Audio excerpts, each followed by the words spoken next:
Aujourd'hui, chaque jour passé sans le confinement est un jour de gagné. Pourquoi? Parce qu'on sait très bien que... Ou de perdu, disent certains, vous le savez. C'est pour ça que moi, je préfère dire gagné. Parce qu'on sait très bien que le confinement a des conséquences lourdes, que ce soit au niveau maintenant psychologique, ras-le-bol de tout le monde, et puis des vraies détresses psychologiques, mais aussi économiques, malgré tous les milliards qu'on peut mettre sur la table. Et on vient encore de mettre 9 milliards pour les jeunes, les primes à l'embauche et les primes à l'apprentissage. Donc on sait qu'un confinement aurait des conséquences lourdes. Oui, on va en parler. Pour autant, comme le quoi qu'il en coûte qu'on a fait pour les mesures d'urgence, c'est oui, quoi qu'il en coûte par rapport à un nouveau confinement. Je voudrais quand même donner de l'espoir, moi, à ceux qui nous écoutent, parce que on est plus près de la sortie que de l'entrée. On a ce vaccin, on a le vaccin, on va se faire vacciner. Donc on a encore des moments difficiles devant nous.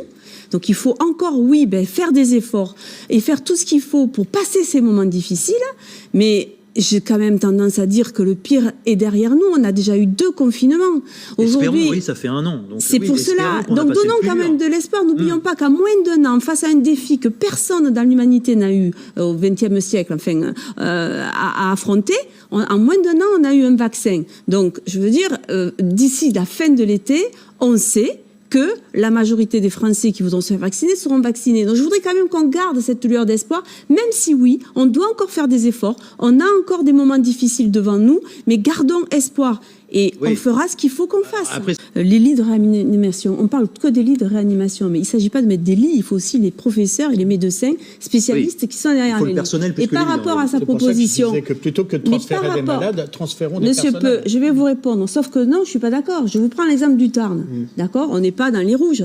Sauf qu'aujourd'hui, on est dans une situation très critique. Et ce qui fait qu'on est en train de déprogrammer parce que nos hôpitaux seront aussi bientôt saturés. Et pourtant, on n'est pas forcément, on a remonté, mais on n'est pas dans les rouges. Donc si vous m'enlevez des médecins qui soignent les gens dans le Tarn pour les emmener chez vous parce que vous êtes en rouge, oui, non, mais je veux dire, c'est pas si simple que ça. Si c'était simple, je pense qu'on l'aurait déjà fait. Personne, je suis désolée, ne peut anticiper, ne peut être devin. La fatalité du fait que personne n'a eu de mot d'emploi pour savoir comment il fallait gérer ça, qu'au fur et à mesure, nous prenons les responsabilités, nous prenons les décisions qu'il faut. On peut nous targuer de tout, mais pas de ne pas avoir pris des décisions.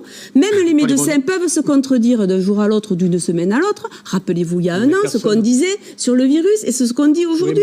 Et peut-être que dans une semaine ou dans 15 jours, les médecins nous diront encore autre chose par rapport aux variants.